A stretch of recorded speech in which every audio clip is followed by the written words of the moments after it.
আল্লাহ রাব্বুল আলামিন পবিত্র কোরআনুল কারীমের সূরা মায়েদার ৩ নম্বর আয়াতের মধ্যে জানিয়ে দেন, আল ইয়াউমা আকমালতু লাকুম দীনাকুম ওয়া আতমামতু আলাইকুম নি'মাতি ওয়া রাদিতু লাকুমুল ইসলাম দীনা। এই আয়াতের তাফসীরের মধ্যে এসেছে একজন খলিফাতুল মুসলিমিন হযরত ওমর রাদিয়াল্লাহু তাআলা আনহুর কাছে এসেছেন। এসে বলে, খলিফাতুল মুসলিমিন, আপনাদের কোরআনে এমন একটা আয়াত আছে যেই আয়াত আল্লাহ তাআলা আপনাদের নবীজির উপরে নাজিল করেছেন। আল্লাহ তাআলা যদি এই আয়াত তাওরাতের মধ্যে নাজিল করতেন, মুসা আলাইহিস সালামের উপরে নাজিল করতেন, যেই দিন এই আয়াত আল্লাহ তাআলা নাজিল করতেন ওই দিনটাকে আমরা ঈদের দিন বানায় নিতাম। হযরত ওমর রাদিয়াল্লাহু তাআলা আনহু বলেন, কোন সে আয়াত? যেই আয়াত যদি তাওরাতে নাজিল হতো তাহলে ওই দিনটাকে তোমরা ঈদের দিন বানায় নিতা। এইবার বলে, আয়াতটা হলো এই আয়াত, আল ইয়াউমা আকমালতু লাকুম দীনাকুম ওয়া আতমামতু আলাইকুম নি'মাতি ওয়া রাদিতু লাকুমুল ইসলাম দীনা। তৃতীয় আয়াতের একটা অংশ বলে, এটা যদি তাওরাতে নাজিল হতো ওই দিনটাকে আমরা ঈদের দিন বানায় নিতাম আনন্দে খুশিতে। হযরত ওমর রাদিয়াল্লাহু তাআলা আনহু বলেন, এই আয়াত কোন দিন, কোথায়, কার উপরে নাজিল হয়েছে আমি এটা জানি। এই আয়াত জুমার দিন, আবার ওই দিন ছিল ইয়াউমে আরাফা, জাবালে রহমত। ওই স্থানে মুহাম্মাদুর রাসূলুল্লাহ সাল্লাল্লাহু আলাইহি ওয়াসাল্লামের উপরে আল্লাহ তাআলা এটা নাজিল করেছে। এই আয়াতের মধ্যে আরো কিছু দিক নির্দেশনাবলী আল্লাহ তাআলার পক্ষ থেকে আছে, বিধিবিধান আছে। মুফাসসিরিনে কেরাম বলেন, আল্লাহ তাআলা এই আয়াত নাজিল করার অন্যতম কারণ, ইসলামের জন্য যত বিধিবিধান বিধিনিষেধ প্রয়োজন ছিল এই পর্যন্ত মোটামুটি সব কিছু আল্লাহ তাআলার পক্ষ থেকে নাজিল হয়ে গেছে। তার মানে মুসলমানেরা কিয়ামত পর্যন্ত তাদের জীবন কিভাবে পরিচালিত করবে এর জন্য যত দিক নির্দেশনা বিধিনিষেধ দরকার সব কিছু আল্লাহ তাআলা পরিপূর্ণভাবে নাজিল করে দিয়েছেন, পরিপূর্ণ হয়ে গিয়েছে। এই জন্য আল্লাহ তাআলা দিন পরিপূর্ণতার ঘোষণা দিয়েছেন। আল্লাহ কি বলেন? আল্লাহ তাআলা বলেন, আল ইয়াউমা আকমালতু লাকুম দীনাকুম, আজকে আমি তোমাদের জন্য তোমাদের দিন তথা জীবন ব্যবস্থাকে পরিপূর্ণ করে দিলাম।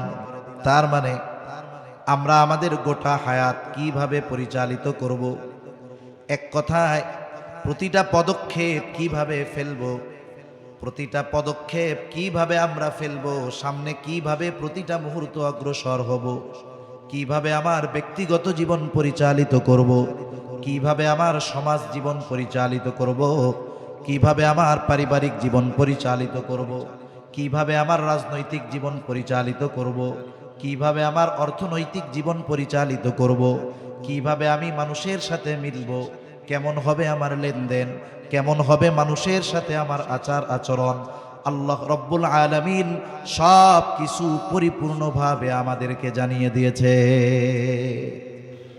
আর রাসূলুল্লাহ সাল্লাল্লাহু আলাইহি ওয়াসাল্লামের ইত্তেবা, অনুসরণ, তার আদর্শকে ধারণ করা, বাস্তব জীবনে পরিণত করা, এটা আল্লাহ রব্বুল আলামিন সার্বজনীন করে দিয়েছেন। রাসূলুল্লাহ সাল্লাল্লাহু আলাইহি ওয়াসাল্লামের অনুসরণ এটা সার্বজনীন। তার আদর্শ যদি কোনো অমুসলিম ধারণ করতে পারে, তার জীবন আদর্শ যদি কোনো অমুসলিম অনুসরণ করে, সে তো অমুসলিম, ঈমানহীন, বেঈমান।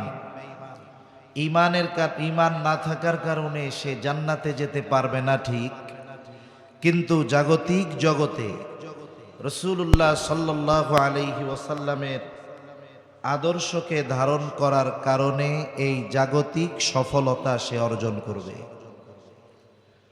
আবার যদি কোনো ঈমানদার রাসূল সাল্লাল্লাহু আলাইহি ওয়াসাল্লামের আদর্শকে নিজের জীবনের সাথে বাস্তবে পরিণত করে, তাহলে তার দুনিয়া আখেরাত উভয় জাহান উজ্জ্বল হয়ে যাবে। তার রাসূল আকরাম সাল্লাল্লাহু আলাইহি ওয়াসাল্লাম গোটা সৃষ্টি জগতের জন্য আদর্শ, অনুসরণীয়, অনুকরণীয়। এই বিষয়টাকে সামনে রেখে একটি প্রশ্নকে সামনে এনে মূলত আমি আলোচনা করতে চাই। রাসূলুল্লাহ সাল্লাল্লাহু আলাইহি ওয়াসাল্লামের জীবন আদর্শকে আমরা যদি তুলনা করি যে এক মজলিসে বা একদিনে বা কিছু সময় রাসূল সাল্লাল্লাহু আলাইহি ওয়াসাল্লামের গোটা জীবন, তার আখলাক, তার আদর্শ, তার চরিত্রের সৌন্দর্যকে যদি একদিনে মানুষের সামনে তুলে ধরার প্রচেষ্টা করা হয়, এটা অসম্ভব।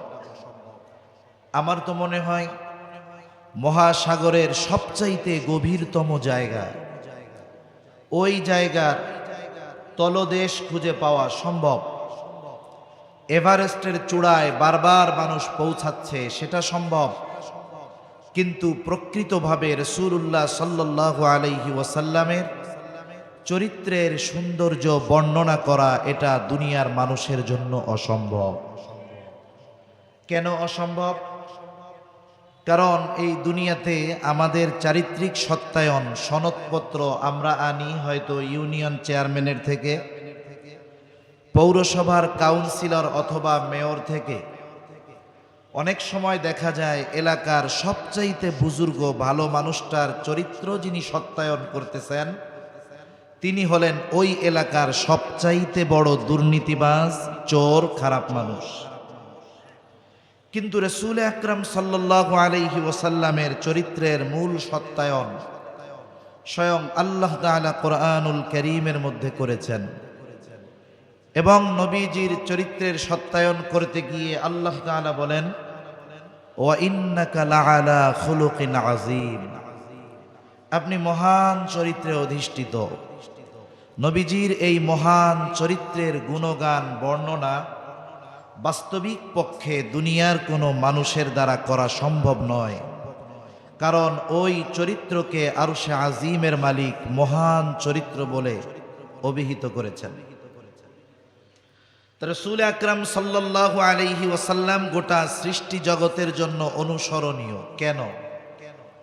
কোন কোয়ালিটির কারণে, কোন যোগ্যতা স্পেশালভাবে আমার আপনার নবীর মাধ্যমে থাকার কারণে তিনি গোটা সৃষ্টি জগতের জন্য অনুকরণীয়? এ পৃথিবীতে যারা সিরাতবিদ আছেন তাদের মত হলো এইরকম, ওই মানুষটি গোটা সৃষ্টি জগতের জন্য অনুসরণীয় হতে পারে যার মধ্যে কমপক্ষে 4টি বিষয় পাওয়া যাবে। কয়টি বিষয়? এই 4টি বিষয় যার মধ্যে পাওয়া যাবে, অথবা যিনি বিশ্বজগতের জন্য অনুসরণীয় হবেন, এই 4 ধরনের কোয়ালিটি অবশ্যই তার মধ্যে থাকতে হবে। তবেই তিনি নির্দ্বিধায় বিনা প্রশ্নে গোটা সৃষ্টি জগতের জন্য অনুসরণীয় হতে পারবেন। সেই 4টি জিনিস আমরা জানবো ইনশাআল্লাহ। 1 নাম্বার, যেই জিনিসটা তার মধ্যে দরকার, যিনি গোটা সৃষ্টি জগতের জন্য অনুসরণীয় হবেন। 1 নাম্বার, সেই মহান ব্যক্তি কোনো নির্দিষ্ট জাতি, গোষ্ঠী, ব্যক্তি, এলাকা, সম্প্রদায়ের প্রতি প্রেরিত হতে পারবেন না। তিনি প্রেরিত হবেন গোটা সৃষ্টি জগতের সকলের জন্য। আমার আপনার নবীর আগে 1 লক্ষ মতান্তরে 2,24,000 নবী রাসূল এই পৃথিবীতে আগমন করেছেন। কোরআনুল কারীমের মধ্যে সর্বসাকল্য 25 জন নবী রাসূলের কথা আল্লাহ তাআলা উল্লেখ করেছেন। এদের মধ্যে কয়েকজন নবী রাসূলের ব্যাপারে আল্লাহ তাআলার বর্ণনা যে তারা কোন জায়গার বা কাদের জন্য নবী ছিলেন। যেমন আল্লাহ তাআলা বলেন, ওয়া ইলা আদিন আখাহুম হুদা قال يا قوم اعبدوا الله ما لكم من إله غيره। আল্লাহ রব্বুল আলামিন জানিয়ে দেন, আল্লাহ তাআলা হুদ আলাইহিস সালামকে তার ভাইদের জন্য নবী হিসাবে প্রেরণ করেছেন। আল্লাহ রাব্বুল আলামিন আদ গোত্রের জন্য হুদ আলাইহিস সালামকে নবী হিসাবে প্রেরণ করেছেন। ওয়া ইলা সামুদ আখাহুম সালিহা, সামুদ গোত্রের জন্য আল্লাহ তাআলা তাদের ভাই সালেহ আলাইহিস সালামকে নবী হিসাবে প্রেরণ করেছেন। ওয়া ইলা মাদিয়ানা আখাহুম শুআইবা, আল্লাহ তাআলা মাদিয়ানবাসীর জন্য তাদের ভাই শুআইব আলাইহিস সালামকে নবী হিসাবে প্রেরণ করেছেন। জলিলুল কদর পয়গম্বর মুসা আলাইহিস সালাম, কোরআনুল কারীমের মধ্যে এককভাবে সবচাইতে তার নামটা বেশি এসেছে। কত বড় জলিলুল কদর পয়গম্বর, তিনি সরাসরি আল্লাহ তাআলার সাথে কথা বলতেন। আল্লাহ তাআলা বলেন ওয়া কাল্লামাল্লাহু মূসা তাকলিমা, সরাসরি আল্লাহ তাআলার সাথে মূসা আলাইহিস সালাম কথা বলতেন। কত বড় জলিলুল কদর পয়গম্বর, অথচ দাবি তিনি শুধু তাদের নবী, তিনি বনি ইসরাইলীদের জন্য নবী। হযরত ঈসা আলাইহিস সালাম, আল্লাহ তাআলা তার মাধ্যমে কত বড় কুদরতের বহিঃপ্রকাশ ঘটিয়েছেন। তিনিও বনি ইসরাইলীদের জন্য নবী, তিনি হলেন শুধুমাত্র তাদের জন্য নবী। ইব্রাহিম আলাইহিস সালাতু ওয়াস সালাম, কত বড় জলিলুল কদর পয়গম্বর, আল্লাহ তাআলা বলেন মিল্লাতা আবিকুম ইব্রাহিম হুয়া সাম্মাকুমুল মুসলিমিন, এ মিল্লাতের পিতা ইব্রাহিম আলাইহিস সালাম, তিনি আমাদের নাম রেখেছেন মুসলমান। তাহলে তিনি সব মুসলমানের পিতা, কিন্তু সব মুসলমানের জন্য নবী নয়। হযরত আদম আলাইহিস সালাতু ওয়াস সালাম মানবকুলের পিতা, সব মানুষের পিতা, কিন্তু তিনি সব মানুষের জন্য নবী নয়। তাহলে আমার আপনার নবীজির আগে যত নবী দুনিয়ায় এসেছে, যত রাসূল এসেছে, কেউ কোনো গোত্রের জন্য নেতা নবী, কেউ কোনো এলাকার জন্য নবী, কেউ কোনো বংশের জন্য নবী। কিন্তু আমার আপনার নবীর ব্যাপারে আল্লাহ তাআলা বলেন, হাবিব আপনি বলেন কুল ইয়া আইয়ুহান নাসু ইন্নী রাসূলুল্লাহি ইলাইকুম জামিআ, আপনি জানিয়ে দেন আমি তোমাদের সকলের কাছে আল্লাহর পক্ষ থেকে প্রেরিত রাসূল। আল্লাহর পক্ষ থেকে তোমাদের সকলের জন্যই আল্লাহ আমাকে পাঠিয়েছেন। আমার আপনার নবী শুধু মানুষের জন্য নবী নয়। আল্লাহ তাআলা আমার আপনার নবুয়ত, নবীজির নবুয়তির পরিব্যাপ্তি নির্দিষ্ট কোনো এলাকার মধ্যে সীমাবদ্ধ রাখেন নাই। আমার আপনার নবীজির নবুয়তির পরিব্যাপ্তি আল্লাহ তাআলা ততদূর পর্যন্ত বিস্তৃতি করে দিয়েছেন, যতদূর পর্যন্ত নিজের রবুবিয়তের বিস্তার তিনি দিয়েছেন। এজন্য পবিত্র কোরআনুল কারীমের সর্বাধিক পঠিত যেই সূরা, সূরার নাম হলো সূরা ফাতিহা। এই সূরা সবচাইতে বেশি তিলাওয়াত করা হয়। প্রত্যেক নামাজের প্রতি রাকাতে এই সূরাটা লাগে। তবে ইমামের পেছনে যখন পড়া হয়, ইমামের কেরাত, মুসল্লির কেরাত একা যখন পড়া হয়, নিজে পড়ি, তার মানে প্রত্যেক রাকাতেই সূরা ফাতিহা পড়া লাগে। জামাতে পড়লে ইমাম পড়েন, একাকি যখন পড়ি নিজে পড়ি। এই সূরার শুরুতেই আল্লাহ তাআলা বলেন আলহামদুলিল্লাহি রাব্বিল আলামিন, সকল প্রশংসা আল্লাহর জন্য। আল্লাহকে বলে যিনি জগৎ সমূহের রব, জগৎ সমূহের প্রতিপালক। আসলে এই পৃথিবী একটা জগৎ নয়। মহাকাশ নিয়ে যারা গবেষণা করে, মাঝে মধ্যে দেখবেন তারা যখন নতুন কোনো জগতের বা গ্রহের সন্ধান পায়, এটা ফলাও করে আন্তর্জাতিক মিডিয়াগুলো প্রচার করে যে নাসা এত কিলোমিটার দূরে নতুন এক জগতের সন্ধান পেয়েছে। এরা নতুন এক জগতের সন্ধান পেয়ে গোটা বিশ্বে আলোড়ন সৃষ্টি করে ফেলে। অথচ আমার আপনার মালিক ১৫০০ বছর আগে এই দুনিয়ায় কোরআন নাজিল করে জানিয়ে দিয়েছেন যে এ জগৎ শুধু একটি নয়, আরো অগণিত জগৎ আল্লাহ তাআলা সৃষ্টি করে রেখেছেন। সুবহানাল্লাহ। এজন্য তাদের এই নতুন নতুন জগৎ আবিষ্কারে বাস্তবে অবাক হওয়ার কোনো কিছু নাই, কারণ তারা আবিষ্কার করার বহু আগে এই জগৎগুলোর অস্তিত্বের ঘোষণা আল্লাহ তাআলা আমাদেরকে দিয়ে দিয়েছেন।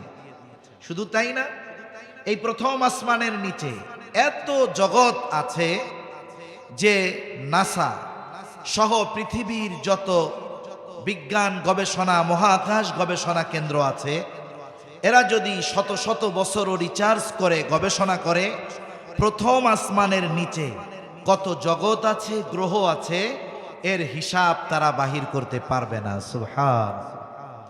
এরকম অগণিত জগৎ আল্লাহ তাআলা সৃষ্টি করে রেখেছেন। যত জগৎ আছে সব জগতের রব প্রতিপালক হলেন আল্লাহ।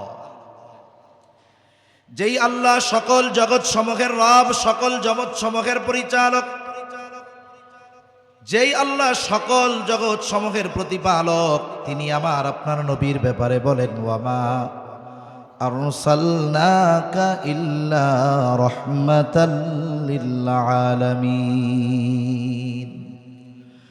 আল্লাহ রাব্বুল আলামিন আমার আপনার নবীকে বলেন, আমি আপনাকে জগৎ সমূহের জন্য রহমত হিসাবে প্রেরণ করেছি।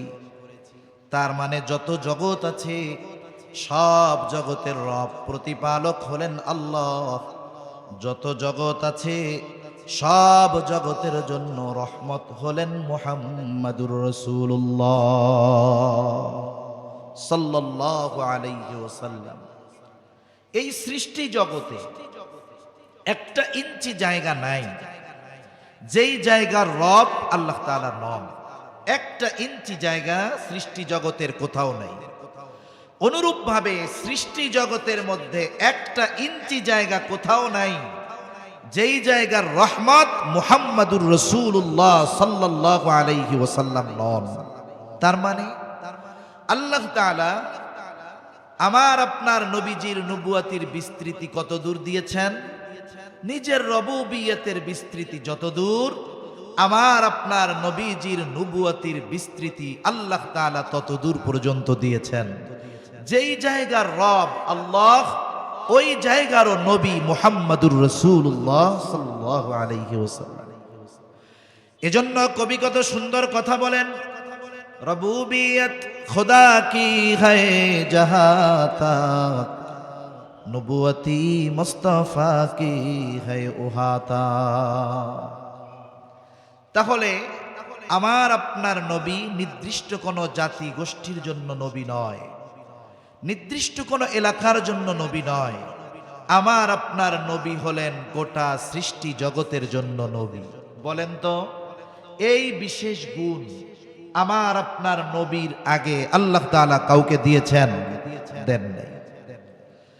তাহলে গোটা সৃষ্টি জগতের জন্য অনুসরণীয় অনুকরণীয় হওয়ার জন্য যেই বিশেষ গুণাবলীগুলো দরকার, তার মধ্যে এক নাম্বার, তিনি গোটা সৃষ্টি জগতের জন্য প্রেরিত হবেন। আর আমার আপনার নবী গোটা সৃষ্টি জগতের জন্য নবী, কুল কায়নাতের জন্য নবী। দুই নাম্বার, তার জীবনটা হবে বহুমুখী জীবন। তার মানে তার জীবনে মানব জীবনের প্রতিটা দিক খুঁজে পাওয়া যাবে, প্রত্যেকটা বিষয় তার জীবন থেকে নেওয়া যাবে। কিন্তু আমার আপনার নবীর আগে যত নবী এসেছে, এক নবীর জীবন থেকে প্রত্যেকটা দিক মানুষের জন্য গ্রহণ করা সম্ভব নয়। একটা মানুষ তার গোটা জীবনে অনেকগুলো দিক থাকতে পারে।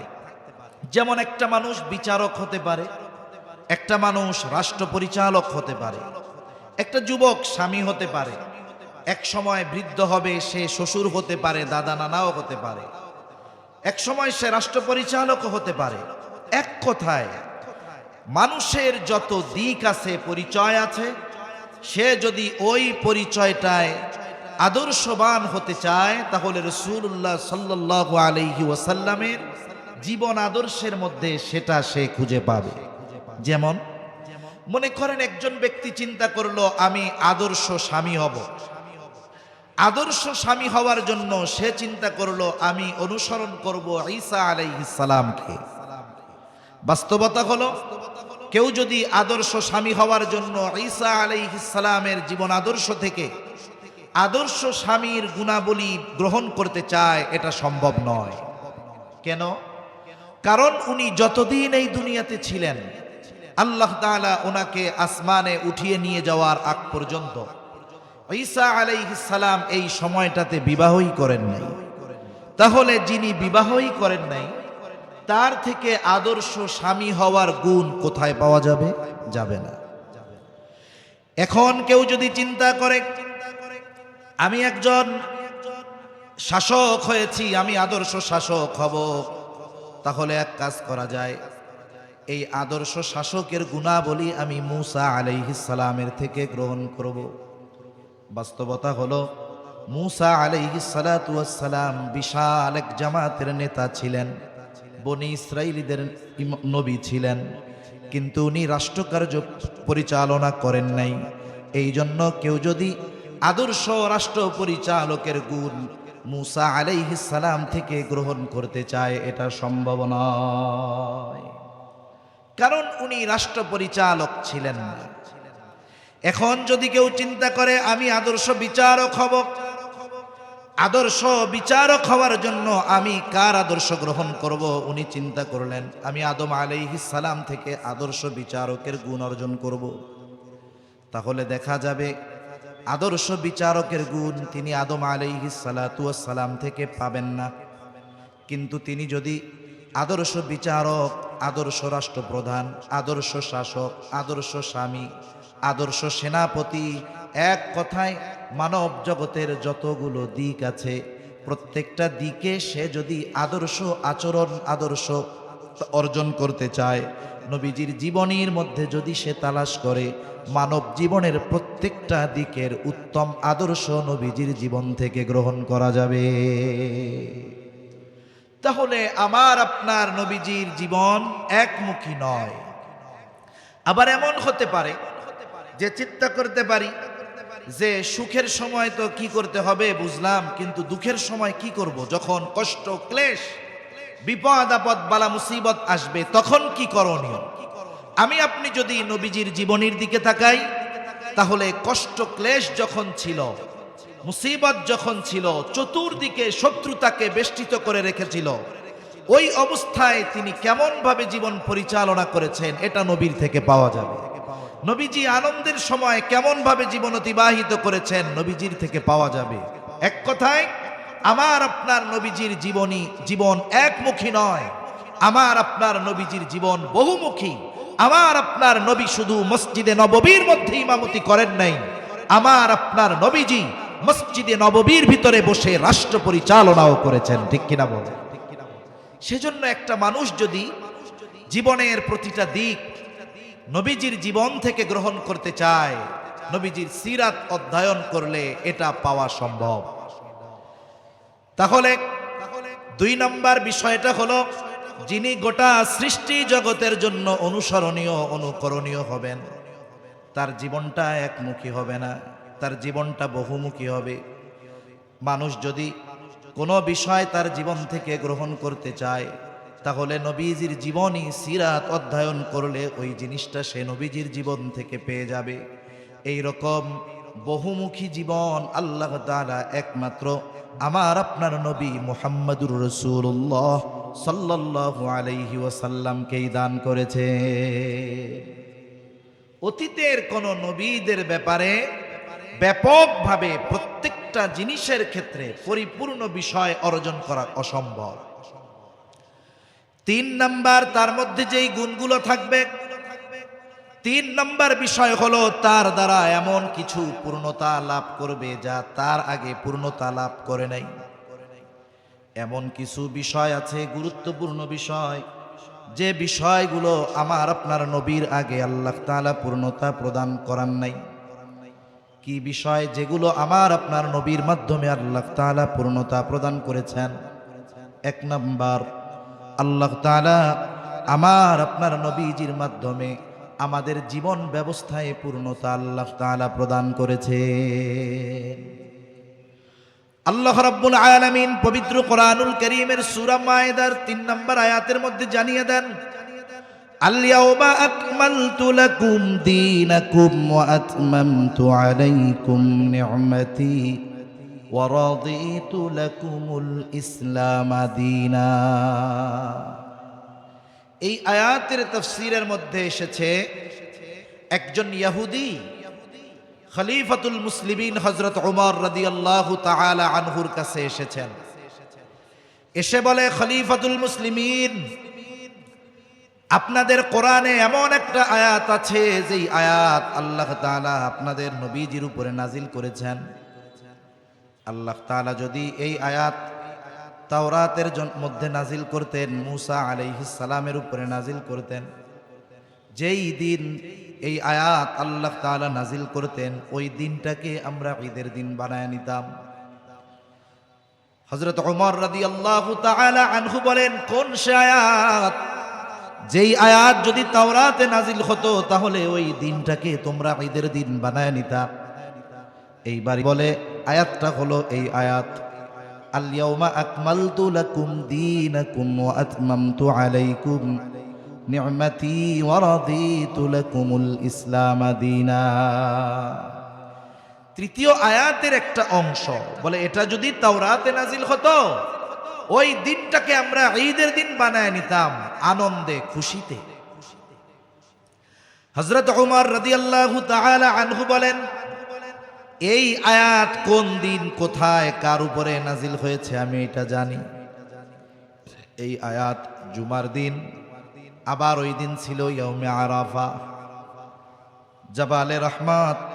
ওই স্থানে মুহাম্মাদুর রাসূলুল্লাহ সাল্লাল্লাহু আলাইহি ওয়াসাল্লামের উপরে আল্লাহ তাআলা এটা নাজিল করেছে। এই আয়াতের মধ্যে আরো কিছু দিক নির্দেশনাবলী আল্লাহ তাআলার পক্ষ থেকে আছে, বিধিবিধান আছে। মুফাসসিরিনে কেরাম বলেন, আল্লাহ তাআলা এই আয়াত নাজিল করার অন্যতম কারণ, ইসলামের জন্য যত বিধিবিধান বিধিনিষেধ প্রয়োজন ছিল এই পর্যন্ত মোটামুটি সব কিছু আল্লাহ তাআলার পক্ষ থেকে নাজিল হয়ে গেছে। তার মানে মুসলমানেরা কিয়ামত পর্যন্ত তাদের জীবন কিভাবে পরিচালিত করবে এর জন্য যত দিক নির্দেশনা বিধিনিষেধ দরকার সব কিছু আল্লাহ তাআলা পরিপূর্ণভাবে নাজিল করে দিয়েছেন, পরিপূর্ণ হয়ে গিয়েছে। এই জন্য আল্লাহ তাআলা দিন পরিপূর্ণতার ঘোষণা দিয়েছেন। আল্লাহ কি বলেন? আল্লাহ তাআলা বলেন, আল-ইয়াওমা আকমালতু লাকুম দীনাকুম, আজকে আমি তোমাদের জন্য তোমাদের দিন তথা জীবন ব্যবস্থাকে পরিপূর্ণ করে দিলাম। তার মানে আমরা আমাদের গোটা হায়াত কিভাবে পরিচালিত করব, এক কথায় প্রতিটা পদক্ষেপ কিভাবে ফেলবো, প্রতিটা পদক্ষেপ কিভাবে আমরা ফেলবো, সামনে কিভাবে প্রতিটা মুহূর্ত অগ্রসর হব, কিভাবে আমার ব্যক্তিগত জীবন পরিচালিত করব, কিভাবে আমার সমাজ জীবন পরিচালিত করব, কিভাবে আমার পারিবারিক জীবন পরিচালিত করব, কিভাবে আমার রাজনৈতিক জীবন পরিচালিত করব, কিভাবে আমার অর্থনৈতিক জীবন পরিচালিত করব, কিভাবে আমি মানুষের সাথে মিলব, কেমন হবে আমার লেনদেন, কেমন হবে মানুষের সাথে আমার আচার আচরণ, আল্লাহ রব্বুল আলামিন সব কিছু পরিপূর্ণভাবে আমাদেরকে জানিয়ে দিয়েছে। মানব জীবনের এমন একটা দিক নাই যেই দিক কোরআন এবং হাদিসের মধ্যে বর্ণিত নাই, এমন একটা বিষয় নাই যেই বিষয়ের সমাধান কোরআন সুন্নাহর মধ্যে নাই। ইসলাম আমাদেরকে পরিপূর্ণ এক জীবন ব্যবস্থা দিয়েছে। কেউ যদি এ কথা বলতে চায় ইসলাম এই পৃথিবীর অমুক অমুক জায়গায় সমাধান দিতে পারে নাই, কেউ যদি এই কথা বলে আর বিশ্বাস করে নিঃসন্দেহে সে বেঈমান, কোনো সন্দেহ নাই।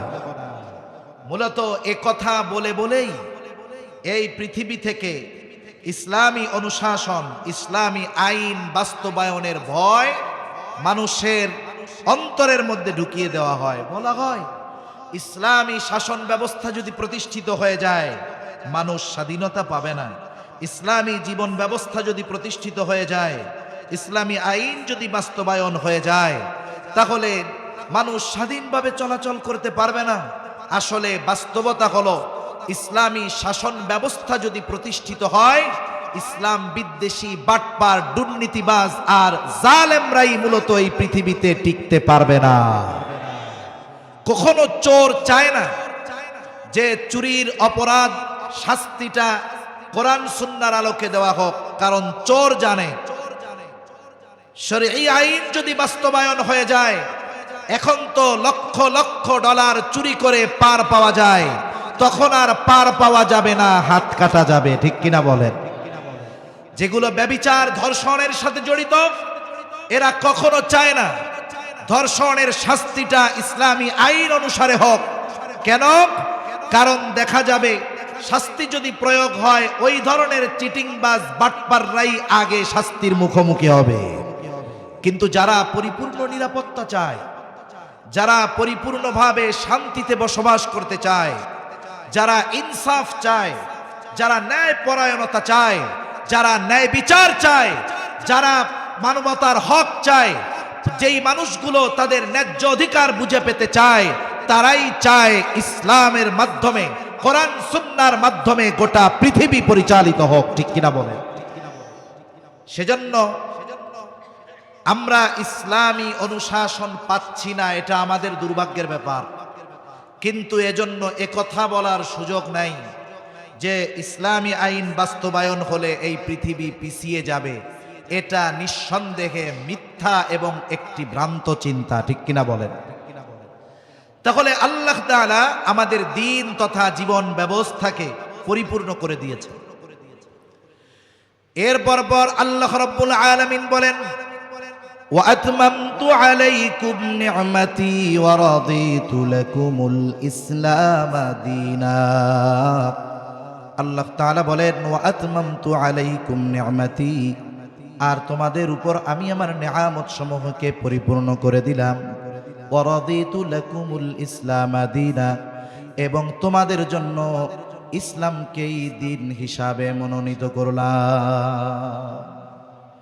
তাহলে ৩ নম্বর পয়েন্টে যে কথা আমরা বলতেছিলাম, যে যিনি সমগ্র সৃষ্টি জগতের জন্য অনুকরণীয়, অনুসরণীয় তথা আইডল বা আদর্শ হবেন, তার মধ্যে অন্যতম গুণ থাকবে যে তার দ্বারা আল্লাহ তাআলা এমন কিছু বিষয়ের পূর্ণতা প্রদান করবেন যা তার আগে পূর্ণতা লাভ করে নাই।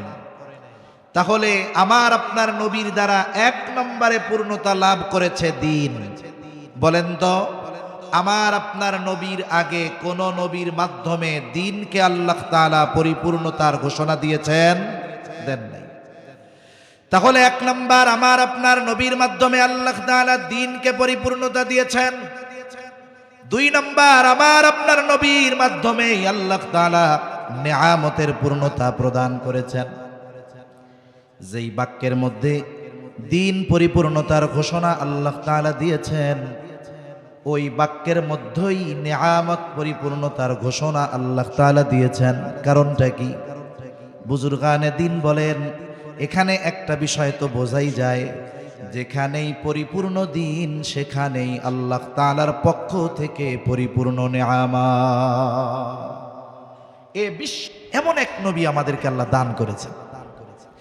তাহলে নবীজির মাধ্যমে আল্লাহ তাআলা উত্তম চরিত্রে পরিপূর্ণতা প্রদান করেছেন। ৪ নম্বর, আমার আপনার নবীজির মাধ্যমে আল্লাহ তাআলা নবুয়তকে পরিপূর্ণতা প্রদান করেছেন। আল্লাহ তাআলা বলেন, মা কানা মুহাম্মাদুন আবা আহাদিম মির রিজালিকুম ওয়ালাকিন রাসূলুল্লাহি ওয়া খাতামান নাবিয়্যিন। আল্লাহ রাব্বুল আলামিন বলেন, মুহাম্মদ সাল্লাল্লাহু আলাইহি ওয়াসাল্লাম তোমাদের কোন পুরুষের পিতা নন। এই আয়াতের শানে নুজুল সেটা ভিন্ন, ওই দিকে আলোচনা যাওয়ার মতো সময় সুযোগ কোনোটাই নাই। কিন্তু এই আয়াতের দ্বারা আমার আপনার নবী যে শেষ নবী, খতমে নবুয়তের সুদৃঢ় এক দলিল হলো এই আয়াত। আল্লাহ তাআলা বলেন, ওয়ালাকির রাসূলুল্লাহ ওয়া খাতামান নাবিয়্যিন, তিনি হলেন আল্লাহর রাসূল এবং তিনি হলেন শেষ নবী। আমার আপনার নবী শেষ নবী, আমার আপনার নবীর পরে আর কোন নবী নাই। নবীজি সাল্লাল্লাহু আলাইহি ওয়াসাল্লাম বলেন, আনা খাতামুন নবিয়্যিন লা নবিয়্যা বা'দি, আমি শেষ নবী, আমার পরে কোন নবী নাই। এখন বলেন তো, কেউ যদি আমার আপনার নবীর পরে এই দাবি করে যে নবীর পরেও নবী আছে, এক গ্রুপ দাবি করে গোলাম মোহাম্মদ কাদিয়ানীও নবী, বলেন তো যদি কোনো ব্যক্তি যদি আমার আপনার নবীর পরে নিজেকে নবী দাবি করে, অথবা ওই নবী দাবিদারকে কেউ নবী বলে বিশ্বাস করে, বলেন তো এদের ঈমান থাকবে নাকি চলে যাবে? এজন্য যারা আমার আপনার নবীজিকে শেষ নবী মানে না, এরা কারো সন্দেহ নাই একটা মানুষের খাওয়ার জন্য গোটা কোরআন অস্বীকার করার দরকার নাই। কোরআনুল কারীমের গোটা কোরআন অস্বীকার করার দরকার নাই। কোরআনের একটা পারা অস্বীকার করাও লাগবে না, কোরআনের একটা সূরা অস্বীকার করা লাগবে না, কোরআনের একটা রুকু অস্বীকার করা লাগবে না, কোরআনের একটা আয়াত অস্বীকার করাও লাগবে না, কোরআনের একটা শব্দ অস্বীকার করাও লাগবে না। কোরআনের একটা অক্ষর যদি কেউ অবিশ্বাস করে, বেঈমান হওয়ার জন্য এটাই যথেষ্ট। কোরআনুল কারীমের অনেকগুলো সূরা আছে, যেই সূরাগুলার শুরুতে একটা অক্ষর। যেমন এক সূরার শুরুতে আছে সাদ, এক সূরার শুরুতে আছে কাফ, এক সূরার শুরুতে আছে নুন। এখন যদি প্রশ্ন করা হয় সদের অর্থ কি, কফের অর্থ কি, নুনের অর্থ কি, গোটা দুনিয়ার সব মুফাসসিরিনে কেরাম একমত, সকলের জবাব এটার দ্বারা উদ্দেশ্য কি যিনি ভালো জানেন তিনি হলেন আল্লাহ। আল্লাহই ভালো জানেন এর দ্বারা উদ্দেশ্য কি। এখন যদি কোনো অতি পণ্ডিত এই কথা বলে, যার অর্থ জানা নাই, যার উদ্দেশ্য জানা নাই, যার মর্মার্থ জানা নাই, ওটার প্রয়োজন নাই, ওটাও বিশ্বাস করি না, বলেন তো এই কথা বলে যদি কোনো অতি পণ্ডিত নুন কব সৎ অস্বীকার করে, তার ঈমান থাকবে নাকি চলে যাবে? তাহলে যারা গোলাম মোহাম্মদ কাদিয়ানীকে নবী বলে, তারা তো একটা অক্ষর নয়, নুক্তা নয়, শব্দ নয়, স্পষ্ট একটি আয়াতের বিধানকে সরাসরি অস্বীকার করে, ঠিক কিনা বলেন? রাসূল আকরাম সাল্লাল্লাহু আলাইহি ওয়াসাল্লামের মাধ্যমে আল্লাহ তাআলা কিছু বিষয়ের পূর্ণতা দান করেছেন, যা অতীতে কারো দ্বারা দান করেন নাই। যেই চারটা বিষয়ের কথা বললাম, 1 নাম্বার শরীয়ত, 2 নাম্বার নবুয়াত, 2 নাম্বার নেয়ামত, 3 নাম্বার নবুয়াত, 4 নাম্বার আখলাক।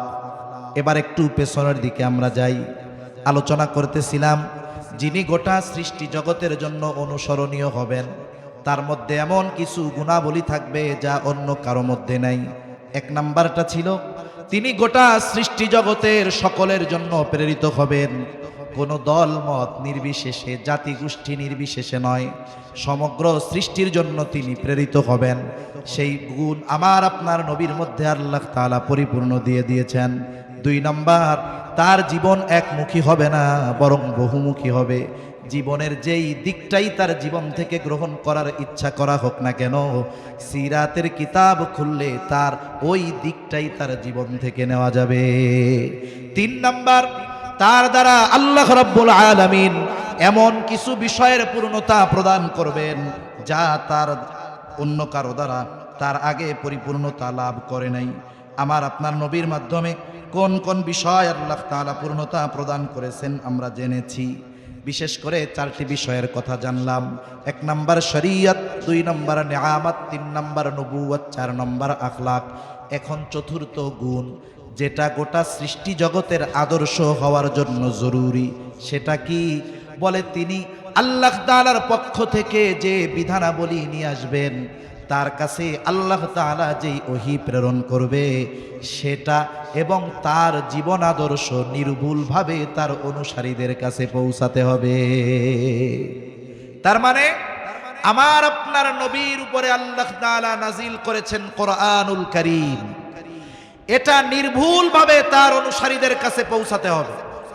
সাথে সাথে যেহেতু তাকে আমরা অনুসরণ করব, তার সিরাত, তার জীবন আদর্শ নির্ভুলভাবে আমাদের কাছে পৌঁছাতে হবে। বলেন তো, নবীজির সুন্নাহ এবং আল্লাহ তাআলা যেই ওহী প্রেরণ করেছেন কোরআনুল কারীম ১৫০০ বছর আগে নবীজি দুনিয়া থেকে গিয়েছেন ঠিক, কিন্তু নবীজির সুন্নাহ হাদিস কোরআনুল কারীম নির্ভুলভাবে তার উম্মতের কাছে সংরক্ষিত আছে না নাই? আছে। অতীতের কোন নবীর উম্মত ওই নবীর উপরে প্রেরিত কিতাব ১০০ বছরও নির্ভুল রাখতে পারে নাই। উনি দুনিয়া থেকে যাওয়ার কিছুদিনের মধ্যেই ওরা ওটা নিজেদের মন মতো বানায় ফেলছে। তাওরাত গোটা পৃথিবী তন্ন তন্ন করে যদি খোঁজা হয়, আল্লাহ তাআলা যেই তাওরাত মূসা আলাইহিস সালামের কাছে পাঠিয়েছিলেন, বলেন তো সেই তাওরাতের অস্তিত্ব খুঁজে পাওয়া যাবে? যাবে না। কেন যাবে না? এর তো একটু কারণ আছে। কেন যাবে না? এরও তো একটা কারণ আছে, আছে না নাই? এই তাওরাত হেফাজতের দায়িত্ব আল্লাহ তাআলা নেন নাই।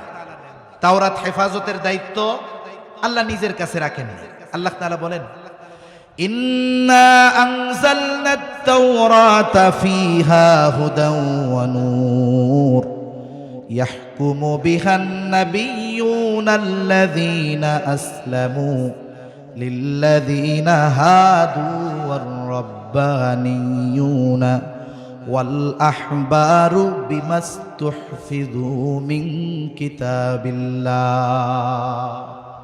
আল্লাহ রাব্বুল আলামিন জানিয়ে দিলেন এই কিতাবের হেফাজতের দায়িত্ব তিনি কাদের দিয়েছেন?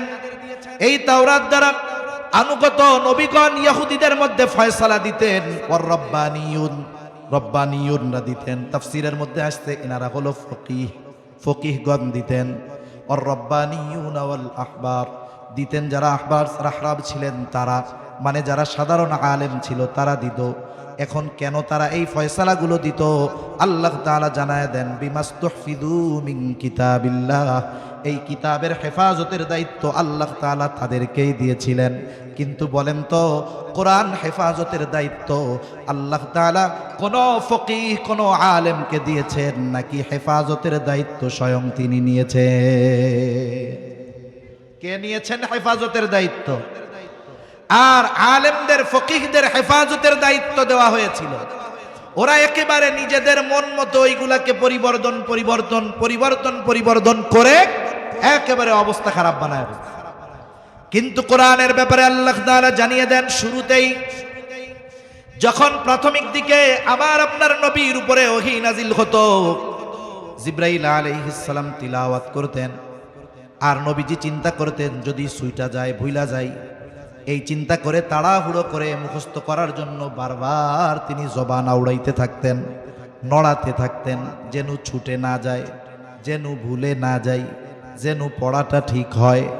এই অবস্থা দেখে আল্লাহ রাব্বুল আলামিন বলেন, লা তুহাররিক বিহি লিসানাকা লিতা'জালা বিহি ইন্না আলাইনা জামআহু ওয়া কুরআনা।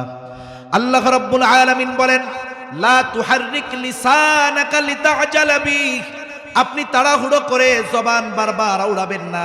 আপনি কি ভাবতেছেন ভুইলা যাবেন? আপনি কি ভাবতেছেন এটা হারায়া যাবে? অতীতের নবীদের কিতাবের মতো এটা ছুটে যাবে, ভুলে যাবেন, হারিয়ে যাবে না।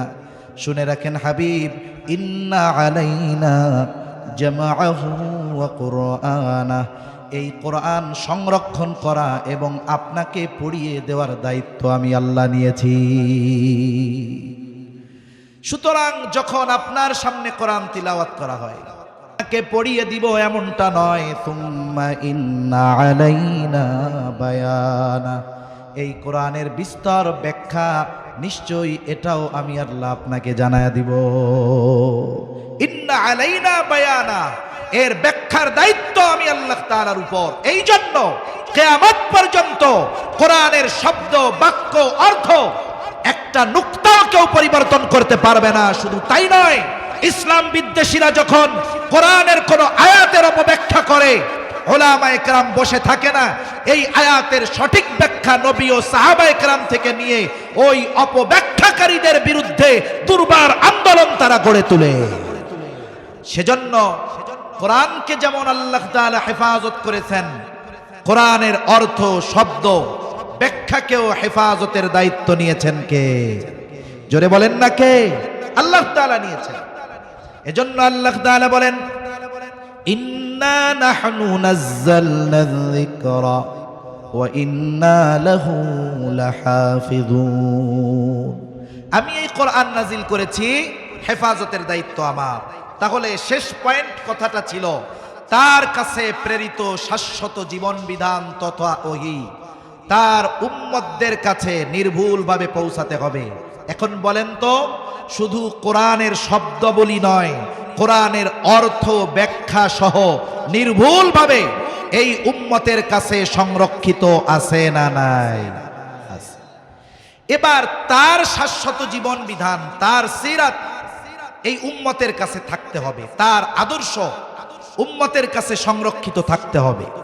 এখন যদি আমরা এই অন্যদিকে তাকাই, নবীজির সুন্নাত, নবীজির হাদিস আমরা সুন্দর মতো সংকলন করা কিতাবের মধ্যে লিপিবদ্ধভাবে পেয়েছি, এটা আমাদের জন্য একটা নেয়ামত। কিন্তু যেই মানুষগুলো জীবনের সব কিছুকে ত্যাগ করে, সর্বোচ্চ পরিশ্রম করে, সর্বোচ্চ মেধা দিয়ে যেই মানুষগুলো এই হাদিসগুলোকে একত্রিত করেছেন, সংকলন করেছেন, যেহেতু আপনারা এখানে বেশিরভাগ তালিবুল ইলম, সাথে সাথে অনেক উলামায়ে কেরাম আছেন, এটা আপনাদের অজানা নয়। এক একজন আলেমে দ্বীন, প্রকৃত মুহাদ্দিস যারা, তারা কত সতর্কতার সাথে একটা হাদিসকে কিতাবের পাতায় সংরক্ষণ করেছেন। এ তো এক অন্য ইতিহাস, তাহলে বলতে হবে, অন্য আরেক দিকে চলে যেতে হবে।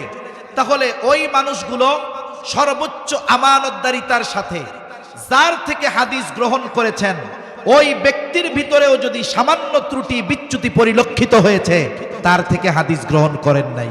আবার নিজে নিজে সর্বোচ্চ প্রচেষ্টা করেছেন তার ব্যাপারে যেন কোনো মিথ্যা অপবাদ উত্থাপন না হতে পারে, এই প্রচেষ্টাটাও তারা সর্বোচ্চভাবে করেছেন।